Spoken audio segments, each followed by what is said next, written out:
is the richest country on Earth. Adjusted for the cost of living, its people have the highest income of any nation in the world. And it is quietly disappearing. This is Singapore, a city-state smaller than New York City. 60 years ago, it was expelled into existence.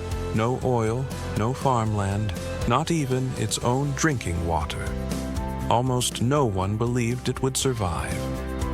It didn't just survive, it soared. Today, by purchasing power, income per person is around $160,000, the highest in the world. By almost every measure of wealth, Singapore won. And yet, behind the glass towers, a single number is quietly undoing all of it. 0.87. That is Singapore's fertility rate in 2025, the lowest ever recorded for the country. To simply replace a population, a country needs about 2.1 children per woman. Just 10 years ago, Singapore was at 1.24. Now it's at 0.87 and still falling. Here is what that actually means. Take 100 people today. At this rate, they will have only about 44 children between them and just 19 grandchildren. Theoretically, if this rate held, each new generation would be less than half the size of the one before, in a single generation, roughly 25 years. Now, you may be thinking of South Korea, famous for the lowest birth rate in the world. And at its worst, Korea did fall further, to around 0.72. But here's the twist almost no one notices. Korea has started to climb back. Its rate has risen 2 years in a row, to around 0.8. Singapore, meanwhile, keeps falling, setting new record lows.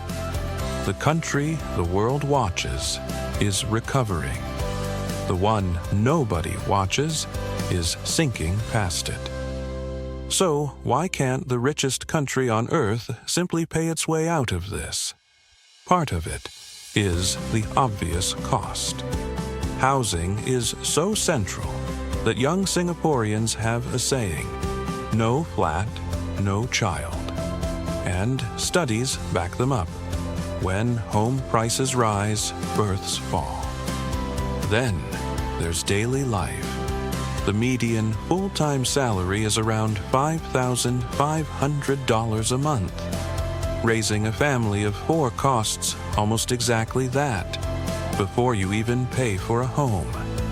Little wonder so many couples say one child is all they can afford. But money is only half the story.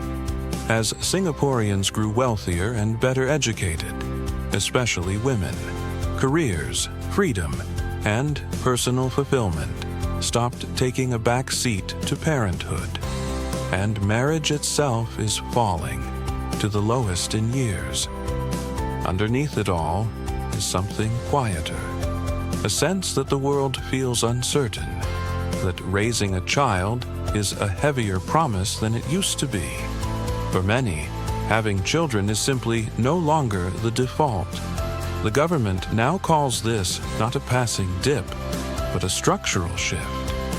One it may not be able to reverse.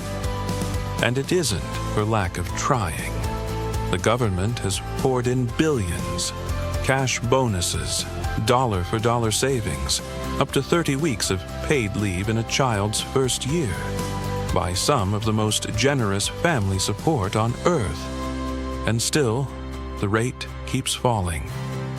For now, Singapore has one real answer: immigration. It has leaned on newcomers to fill the gap, lifting its population from 4 million in the year 2000 to over 6 million today.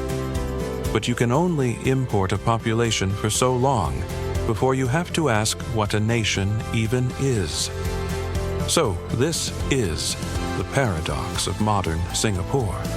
It built one of the greatest fortunes in human history. The vault is full. The question is whether there will be enough Singaporeans left to inherit it. 60 years ago, the question was whether Singapore could survive. It may turn out to be the question for the next 60 too. Subscribe, and we'll see you in the next one.